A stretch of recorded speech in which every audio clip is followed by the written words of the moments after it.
하나님께서 이 고린도 교회에 주시는 말씀을 오늘 우리가 듣기를 원합니다. 우리의 삶 가운데 일하시는 하나님의 기묘한 섭리가 오늘 말씀 가운데 들어 있습니다. 그래서 이 말씀을 믿음으로 받을 수 있는 우리 모두가 되기를 원합니다. 이 사도 바울이 개척했던 이 고린도 교회는 문제가 매우 많은 교회였습니다.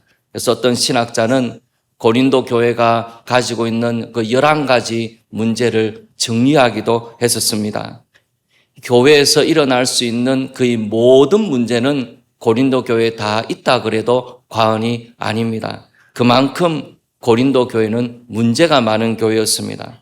윤리적인 문제, 교리적인 문제, 성찬을 시행할 때의 문제, 파벌의 문제, 음식에 대한 문제, 은사에 대한 문제 등 많은 부분에서 교회에 문제가 일어나게 되었습니다. 그러면 이렇게 많은 문제가 있게 된 원인이 무엇인가? 왜 교회가 그렇게 되었는가? 그 중요한 원인 중에 하나를 꼽을 수 있는 것이 고린도 교회가 가지고 있는 그 교만함이었습니다. 그 교만함이 문제가 되어서 결국은 교회에 여러 가지 일들이 일어나게 된 것이죠. 이 왜 교만함에 이르게 되었는가? 고린도 교회는 몇 가지 자랑거리들을 가지고 있었습니다. 이런 자랑거리들을 마음에 갖게 됨으로써 자기도 모르게 마음의 교만이 싹트게 되었다는 것입니다. 고린도 교회는 크게 3가지를 자랑했었습니다. 첫 번째는 말 잘하는 것에 대해서 자랑을 했습니다. 우리 그리스도인들은 대부분 말씀을 잘하십니다. 말 못하는 사람은 거의 본 적이 별로 없어요. 근데 이 고린도 교회 분들도 역시나 말을 잘하는 분이었는데 그 당시는 말을 잘한다는 것이 굉장히 중요했었습니다. 내가 말을 해서 다른 사람을 설득하는 학문이 있을 정도였습니다. 그것을 수사학이라고 부르지 않습니까?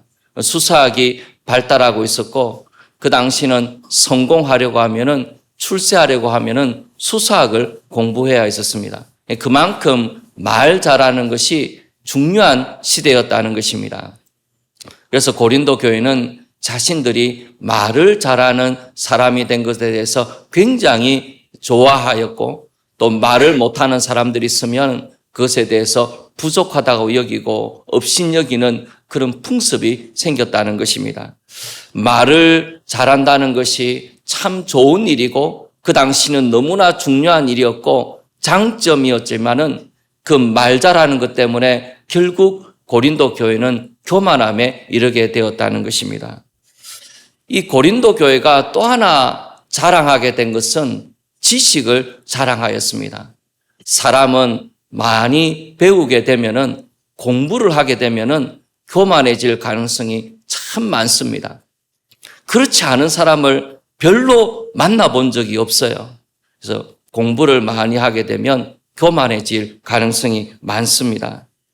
이 공부를 하고 나면은 자기도 모르게 아는 것에 대해서 자신감을 가지게 되고 그리고 그 알고 있는 지식으로 인하여서 그렇지 않은 사람을 좀 무시하게 되는 그런 경향이 생길 수밖에 없다는 것입니다.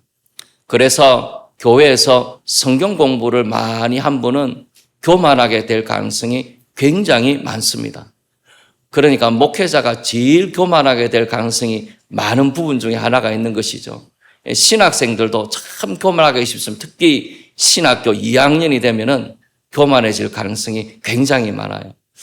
그래서 이 성경 공부를 많이 하고 성경을 많이 알게 되면서 고린도 교회는 자랑하는 마음이 생기게 되었고 절로 교만한 마음이 그 마음에 생기기 시작했다는 것입니다. 공부를 많이 하게 되면은 다른 사람 말을 듣지 않습니다. 공부를 많이 하게 되면은 자기 생각이 굳어지게 되고 그 다음부터는 판단하는 사람이 될 가능성이 굉장히 많아요. 그래서 공부를 한다는 것은 우리를 교만하게 이를 가능성이 있습니다. 그렇다고 해서 성경 공부 참석 안 하실 필요는 없습니다. 그 정도 공부해서 그렇게 쉽게 교만해지지는 않아요. 그래서 우리가 이 공부하는 것이 교만해지게 되는 가능성이 참 많은데, 이 C.S. 루이스라는 학자가 이런 말을 한 적이 있습니다. 이 C.S. 루이스는 유명한 영문학자이기도 하고 변정가이지 않습니까? 참 놀라운 지성을 갖고 있는 사람이죠. 그분이 대학교에서 가르치는 교수님에 대해서 이렇게 말을 한 적이 있습니다. 저도 이 말이 참 맞다라는 생각이 들어요. 그분이 어떻게 이야기를 한 적이 있냐면, 학문이 깊을수록 처음 배우는 초심자들에게 친절하고 열심히 연구하는 학자들일수록 학생들을 위해서 시간을 많이 내어준다. 그런 말을 한 적이 있습니다. 학문이 깊을수록 처음 배우는 사람들에게 친절하다 그랬습니다. 이 대학자들을 보면은요, 그 분야에 깊이 공부한 사람들을 보면 의외로 매우 친절한 사람들이 많아요. 그리고 매우 열린 마음을 갖고 있는 사람들이 많습니다. 그래서 학문이 깊을수록 처음 배우는 사람들에게 친절하고 연구를 열심히 하는 사람일수록 교수님이 학생들을 잘 만나줘요. 그 맞다는 생각이 정말 듭니다. 그래서 공부를 하면 할수록 내가 아는 것이 얼마나 적은지에 대해서 깨닫게 됩니다. 그리고 내가 아는 것이 적다고 느끼기 때문에 자기도 모르게 겸손해지게 되는 것이죠. 공부를 많이 하면 할수록 벼가 익으면 익을수록 고개를 숙이듯이 그렇게 겸손해질 가능성이 많은 것입니다. 제일 위험한 분이 책 2권 읽고 모든 걸 알았다고 생각하는 분이에요. 그 책에 너무 큰 감동을 받고 은혜를 받아가지고 마치 자신이 모든 것을 아는 사람인 것처럼 그렇게 착각하게 될 가능성도 얼마나 많은지 몰라요. 그래서 내가 아직 겸손하지 않은 분은 공부를 덜 한 거예요. 내가 아직도 교만하다 그러면 공부의 양이 너무너무 부족한 겁니다. 많이 하면은 진짜로 깊은 학문에 이르게 되면 그 학문의 깊이에 놀라게 되고 그리고 겸손해질 수밖에 없게 되는 것이죠. 그래서 이 고린도 교회 성도들은 이 지식이 많다고 생각했기 때문에 교만함에 이르게 되었다는 것입니다. 세 번째로 고린도 교회 성도들은 은사를 많이 경험하게 됨으로써 교만해지게 되었습니다. 사람들은 은사를 받으면 교만해지게 됩니다. 방언하고 예언하고 병 고치는 은사를 받게 되면은 교만해지기가 너무 쉬워요. 그렇지 않은 사람을 잘 만나보지를 못했습니다. 자기도 모르게 교만해지게 돼요. 자기는 하나님의 특별한 은혜를 경험한 사람이라는 생각이 들기 시작하고 자기 자신이 신령한 사람이라는 생각을 하기 시작하면서 교회의 질서를 무시하기 시작하게 되어지고 심지어는 하나님의 말씀도 무시하기 시작하면서 점점 교만한 자리에 이르게 되어집니다. 그래서 은사를 경험하게 되면은 교만해질 가능성이 매우 커지게 되는 것입니다. 그래서 고린도 교회 성도들은 말 잘하는 거, 지식이 많은 거, 은사를 경험하는 거 이런 일들을 겪으면서 점점 교만하게 되었고 그 교만함으로 인하여서 교회에 많은 문제들이 일어나게 되었던 것이죠. 그럼 말 잘하는 거 그리고 은사를 가지는 거 그 지식을 가지는 것은 결코 나쁜 것이 아니지 않습니까? 그건 장점입니다. 하나님께서 그것들을 통하여 얼마든지 일하실 수가 있지 않아요? 그런데 그런 장점들이 내가 자랑할 수 있는 그런 것들이 오히려 교만함에 이르게 되고 하나님의 역사를 방해하는 자리에 이를 수가 있다는 것입니다. 내가 진짜로 내 마음에 자랑거리로 삼은 것들이 있는데 그것들 때문에 교만하게 되어지고 하나님의 역사가 내게 나타나지 못하게 되는 그런 일이 일어날 수가 있다는 것이죠. 그래서 고린도 교회는 이런 자랑거리를 갖고 있는 사람들이 많았는데 이런 자랑거리를 갖고 있는 사람들을 향해서 이렇게 사도 바울이 권면하는 내용이 나옵니다. 얼마나 놀라운 하나님의 역사를 사도 바울이 설파하는지 몰라요. 이 고린도 전서 가운데서 매우 인상적인 한 부분이 됩니다. 고린도서 1장 27절 29절에 보시면 그러나 하나님께서 세상에 미련한 것들을 택하사 지혜 있는 자들을 부끄럽게 하려 하시고 세상에 약한 것들을 택하사 강한 것들을 부끄럽게 하려 하시며 하나님께서 세상에 천한 것들과 멸시받는 것들과 없는 것들을 택하사 있는 것들을 폐하려 하시나니 이는 아무 육체도 하나님 앞에서 자랑하지 못하게 하려 하심이라. 말 잘하는 거, 지식과 은사를 자랑하는 거, 이 모든 것들은 이 고린도 교회 사람들이 처음 하나님의 부르심을 받을 때에는 그런 사람들이 그렇게 많지 않았다는 것입니다. 그런데 이분들이 시간이 점점 흐를수록 하나님의 은혜를 경험할수록 점점 교만한 자리로 나아가게 되었다는 것입니다. 근데 하나님께서는 고린도 지역에서 하나님의 역사를 이루어 가실 때에 미련하고 약하고 천하고 멸시받는 사람들을 부르셔서 하나님의 백성으로 삼으시고 그 사람들을 통하여 하나님의 일들을 이루어 가시는 것이 하나님의 역사의 방법이었다는 것입니다. 자기들도 처음엔 그러했다는 거예요. 그런데 그런 하나님의 은혜를 경험하고서 하나님의 백성이 되고 난 다음에는 정작 교만해져서 자기가 어느 자리에서 부르심을 받았는지를 잊어버리고 살아가게 되었다는 것입니다. 천하고 약하고 미련한 사람을 부르셔서 하나님 백성 삼으셨던 그 하나님의 섭리를 잊어버리게 되었고 오히려 자랑이 넘치게 됨으로써 교만한 자리에 이르게 되고 말았다는 것이죠. 그래서 하나님께서는 없는 사람들을 택하여 있는 사람들을 부끄럽게 하시는 하나님이십니다. 이 부끄럽게 하신다는 말씀이 얼마나 강력한 말씀인지 몰라요.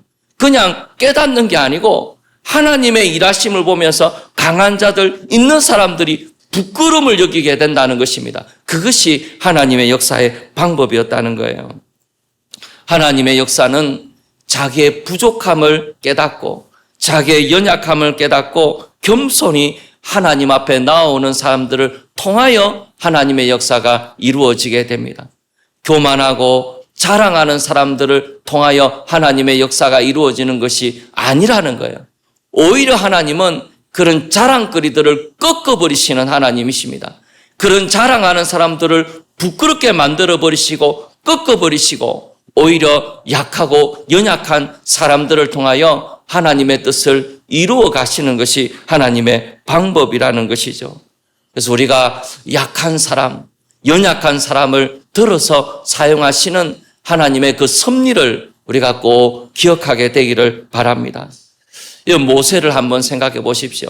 모세는 정말 우리가 마음에 담아둘 만한 인물이에요.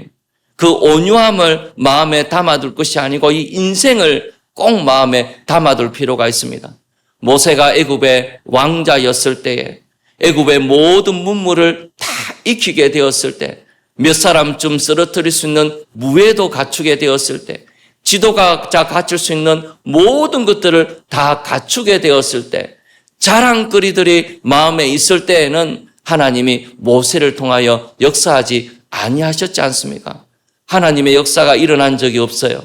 근데 모세가 어떻게 됐습니까? 사람을 죽이고 광야로 도망가서 40년간 있으면서 말하는 법을 잊어버릴 지경에 이르게 되었을 때에 나는 진짜 자격이 없어서 못 간다고 고백하게 되었을 때 그제서야 하나님께서 모세를 통하여 일하시지 않았습니까?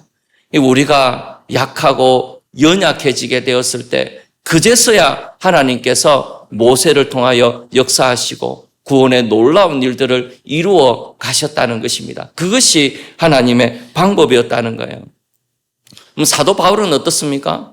사도 바울은 자기가 하나님 앞에 자기 개인적인 문제로 기도한 것이 성경에 나오지 않아요. 사도 바울이 자기가 배고픔을 당하고 어려움을 당해가지고 그것 때문에 하나님 앞에 기도했다. 그런 것 별로 기록된 적이 없습니다.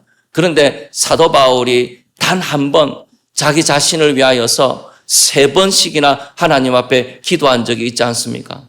육체의 가시, 사단의 사자가 있는 것으로 인해서 그것으로 해서 너무 큰 사역의 장애를 받았기 때문에 사도 바울이 그 문제만큼은 하나님 앞에 3번씩 나아가서 기도한 적이 있었다는 것입니다. 근데 하나님의 대답이 무엇이었습니까? 고린도서 12장 9절의 말씀해 보시면 내 은혜가 내게 족하도다.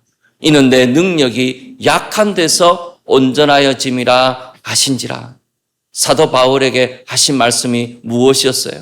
내가 이것 때문에 연약함을 겪고 이것 때문에 너무너무 힘들게 되어지고 이것 때문에 내 자신이 기도할 수밖에 없는 자리에 이르게 되었지만은 내 은혜가 족하다 말씀하시고 내 능력이 약한 데서 온전하여진다. 하나님께서 그렇게 말씀하셨다는 것입니다. 내가 연약한 부분이 있기 때문에 하나님의 능력이 온전하게 역사하게 된다는 것을 말씀하고 계십니다. 제가 몇 주 전에도 말씀을 드린 적이 있지만은 우리는 자꾸 착각을 하기가 너무 쉬워요. 나에게 이런 자랑거리들이 있지 않습니까?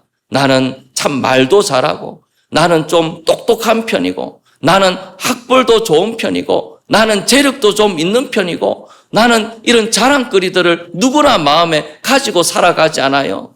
그래서 우리는 어떻게 생각을 하느냐 하면은 내가 이런 자랑거리들을 갖고 있으니까 하나님께서 나를 사용하실 것이다.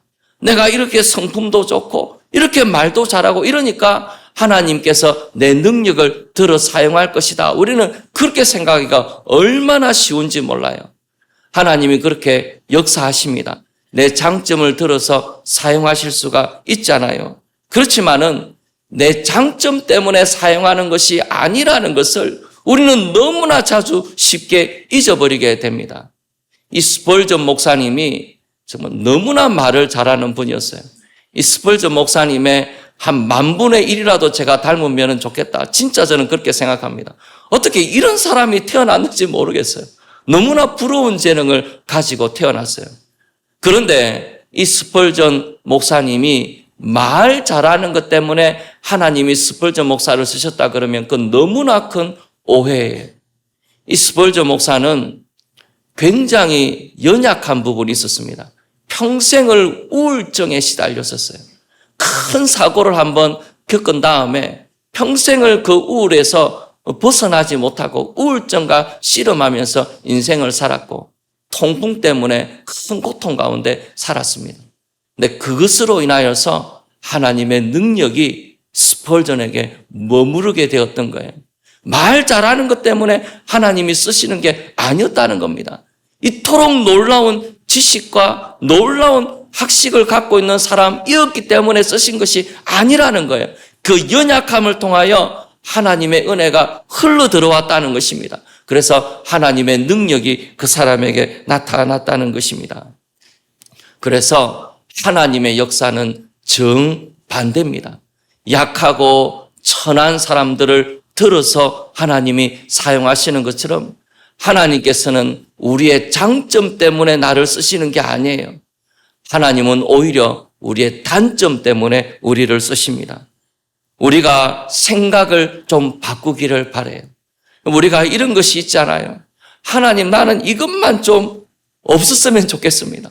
이것만 없었더라면 내가 주님을 위해서 더 많이 쓸 수 있을 텐데, 쓰임 받을 수 있을 텐데, 이것 때문에 너무 안 좋습니다. 그렇게 마음에 하나님 앞에 생각하고 고백하는 것이 있을지 몰라요. 내가 이 아픈 것만 좀 없으면, 내가 이런 상황의 어려움만 좀 없으면, 나를 답답하게 만드는 이것만 좀 없으면 내가 하나님께 마음껏 쓰임을 받을 텐데, 내가 이런 일만 겪지 않았더라면 내가 하나님 앞에 너무나 귀하게 쓰임 받았을 텐데, 그런 생각을 하고 계실지가 몰라요. 정반대입니다. 그것 때문에 하나님이 쓰시지 않는 것이 아니에요. 그것으로 인하여서 하나님이 우리를 쓰시는 것입니다. 그것 때문에 하나님 앞에 나아가게 되고, 그것 때문에 하나님 앞에 엎드리게 되고, 그것 때문에 겸손하게 되어져서 하나님 앞에 쓰임받는 놀라운 역사가 우리의 삶 가운데 일어나게 되는 것이죠. 하나님은 내 장점 때문에 나를 쓰시는 게 아니고 단점 때문에 나를 쓰시는 것입니다. 제가 아는 목사님 가운데 말을 더듬는 분이 있어요. 얼마나 목회자로서 치명적인 부분입니까? 신학대학원 가려고 하니까 떨어졌대요. 말을 더듬는 사람이 어떻게 목사가 되겠느냐고 말을 더듬다 그래서 떨어졌다 그랬어요. 그러다가 한 번 더 도전하여서 신학교에 들어가서 목회자가 되었는데, 이분이 찬양을 인도하면요, 그렇게 은혜스러울 수가 없어요. 별 말을 안 하는데 그냥 찬양 앞에 나와서 다 찬양을 부르고 있으면요, 얼마나 은혜가 되는지 몰라요. 그 연약함으로 인하여서, 말을 더듬는 그 연약함으로 인하여서 하나님 앞에 나아가게 되니까 하나님께서 그로 인하여서 놀랍게 사용하신 것입니다. 저는 크로스비 여사라는 이분, 페니 크로스비라는 이분도 놀라운 분이라는 생각이 들어요. 어떻게 사람이 8,000곡을 지을 수가 있습니까? 하루에 하나씩 지으면 365개, 그걸 10년을 지어도 3,000개밖에 안 되잖아요. 어떻게 하면 8,000개의 찬송가를 지을 수가 있습니까? 놀라운 사람이죠. 근데 이분이 여러분 아시는 것처럼 생후 6개월이 되었을 때 의사가 처방을 잘못해가지고 결국은 눈이 멀게 되었지 않습니까? 평생 앞을 보지를 못했어요. 얼마나 억울해요. 내가 정상적으로 태어났는데 의사가 잘못해가지고 내가 평생을 앞을 보지 못했으니까 얼마나 안타까운 일입니까? 근데 앞을 보지 못했기 때문에 하나님 나라를 이 사람보다 더 선명하게 본 사람이 없었던 것 같아요. 이분이 지은 찬송가 가운데 우리가 장례식에 가면은 많이 부르는 찬송이 하나 있습니다. 찬송가 608장에 보면은 후일의 생명 거칠 때라는 것이 있습니다. 이 후일의 생명 거칠 때라는 찬송에 보면은 이 가사가 우리 한국 가사는 그게 조금 분명하게 나타나 있지는 않아요. 그런데 이제 영어 가사에 보면은 후일의 생명 거칠 때 여전히 찬송 못하나 성부의 집에 깰 때에라는 것이 나오잖아요. 성부의 집에 깨게 되면은 내가 그때는 눈이 열려서 세상을 다시 보게 될 것이다. 그 기대를 하고 있는 것입니다. 그런데 내가 눈을 열어서 처음 보는 얼굴이 주님의 얼굴일 것이다. 그걸 기대하고 있는 거예요. 그래서 내가 주님을 만나서 내가 은혜로 구원받은 것을 우리 주님께 고백하리라. 이게 그 찬송가의 가사의 원래 내용입니다. 이게 얼마나 놀라운 찬송이에요. 내가 눈을 감았기 때문에, 앞을 보지 못하기 때문에 내가 천국에 들어가게 되면 우리 주님을 만나게 될 것이고, 그때 내가 처음 보는 얼굴이 주님의 얼굴일 것이다. 그 기대 가운데 인생을 살아갔지 않습니까? 그 연약함이 있으니까, 앞을 보지 못하는 그 답답함이 있으니까 주님의 얼굴을 바라고 기대하는 마음으로 인생을 살아가게 되었던 것이죠. 그래서 수많은 앞을 보는 사람들을 부끄럽게 하게 만듭니다. 내가 눈을 열어서 세상을 보고 살아가지만은 무엇을 보고 살아가고 있는가? 앞을 보지 못하는 이분이 앞을 보고 살아가는 우리를 부끄럽게 만드는 것이죠. 이런 찬송가를 보고 있으면은 얼마나 부끄러운지 몰라요.